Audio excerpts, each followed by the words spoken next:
तो कहानी कुछ यूं शुरू होती है।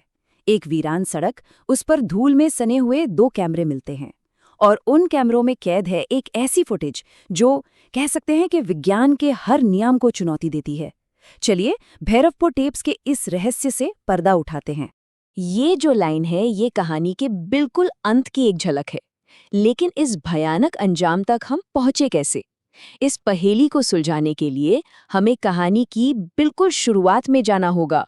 तो इस कहानी के सेंटर में है 2 दोस्त। पहला है 22 साल का राघव, पत्रकारिता का एक छात्र जो हर अंधविश्वास को लॉजिक की कसौटी पर परखता है। और दूसरा है उसका दोस्त मेहुल।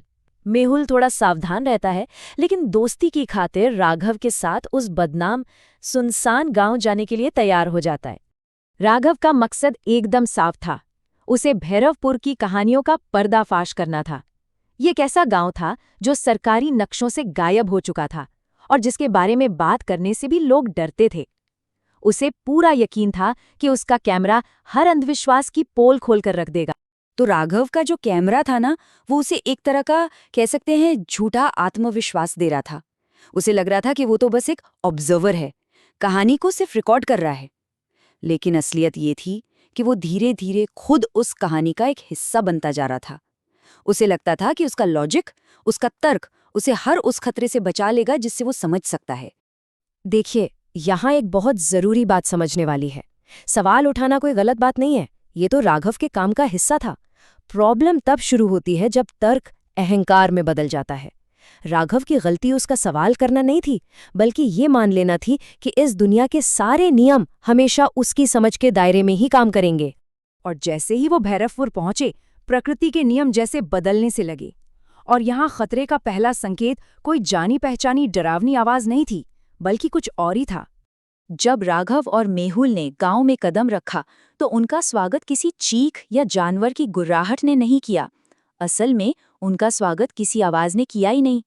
जी हाँ, एक गहरा चुभने वाला सन्नाटा। कोई पक्षी नहीं, कोई झिंगुर नहीं, यहाँ तक कि हवा से पत्तों के हिलने तक की भी आवाज नहीं थी। एक ऐसी खामोशी जो कानों को बेचैन कर दे। तो ये कोई मामूली सन्नाटा नहीं था, ये तो प्रकृति का सबसे बड़ा अलार्म सिस्टम था जो चिल्ला चिल्लाकर बता रहा था कि कोई बहुत बड़ा खतरा पास में ही है। मेहुल का शरीर इस खतरे को महसूस कर रहा था, लेकिन राघव का दिमाग अभी भी इसे सिर्फ एक अजीब घटना मानकर नजरअंदाज करने में लगा था। उस सन्नाटे के ठीक बाद खतरे का दूसरा संकेत मिला। अचानक से टेम्परेचर तेजी से गिर गया। फुटेज में मेहुल साफ तौर पर ठंड से कांपता हुआ दिखाई देता है, जबकि राघव अपने तर्क से इस बदलाव को खारिज करने की कोशिश कर रहा है। इस अचानक ठंड का एक ही मतलब था कि कोई अनदेखी शक्ति आसपास की गर्मी को, एनर्जी को सोख रही थी। मेहुल का शरीर खतरे को भाप चुका था और उसे भागने का सिग्नल दे रहा था, भले ही उसका दिमाग उसे समझने के लिए तैयार नहीं था। जैसे ही वो गांव के बीचों बीच उस पुराने काले पड़ चुके मंदिर के पास पहुंचते हैं, हकीकत कुछ इस तरह से टूटती है कि उससे नजरअंदाज करना नामुमकिन हो जाता है। राघव एक हल्की सी व्यंग्यात्मक मुस्कान के साथ मंदिर का दरवाजा धकेलता है और अंदर का जो दृश्य है वो किसी भी तर्क को चुनौती देता है। दशकों से बंद पड़े उस खंडहर के बीचों बीच एक दिया टिमटिमा रहा था।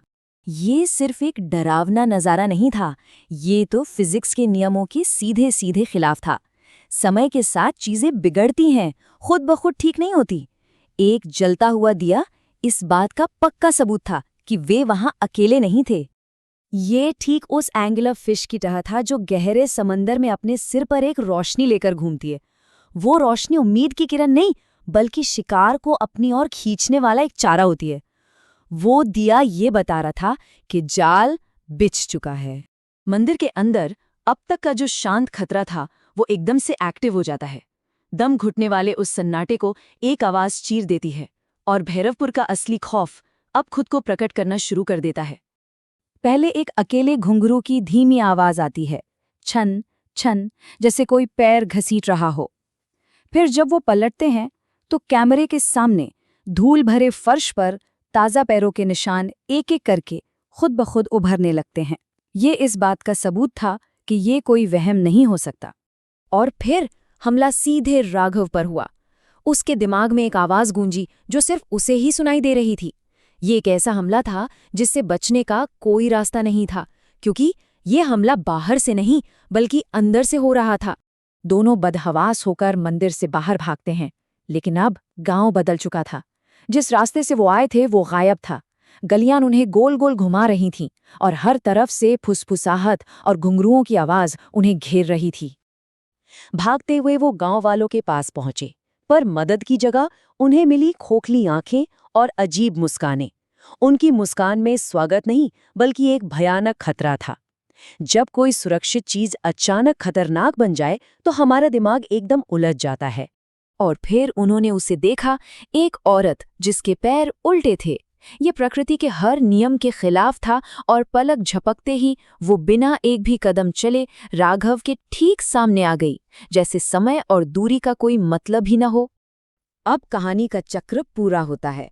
हम वापस वहीं आ जाते हैं जहां से हमने शुरुआत की थी, सड़क के किनारे मिले उन कैमरों में कैद आखिरी पलों पर। इसमें एक भयानक विडंबना है, नहीं? राघव जिस सच को अपने कैमरे में कैद करने गया था, वो खुद उस खौफनाक सच का एक हिस्सा बन गया।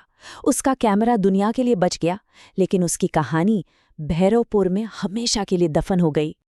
और यहीं पर आकर ये पूरी कहानी एक बहुत ही परेशान करने वाले सवाल पर खत्म हो जाती है। सोचिए जरा, अगर वो दोनों लड़के भैरवपुर से कभी बाहर ही निकल ही नहीं पाए, तो फिर उनके कैमरे उस सड़क पर किसने और क्यों रखे? कहीं ऐसा तो नहीं कि ये सब जानबूझकर किया गया था ताकि कोई और इन टेप्स को देखे और उस रहस्य की तलाश में सीधा भैरवपुर की ओर खींचा चला आए? क्या पता ये जो पूरी कहानी हमने अभी जानी, ये खुद ही अगला जाल हो।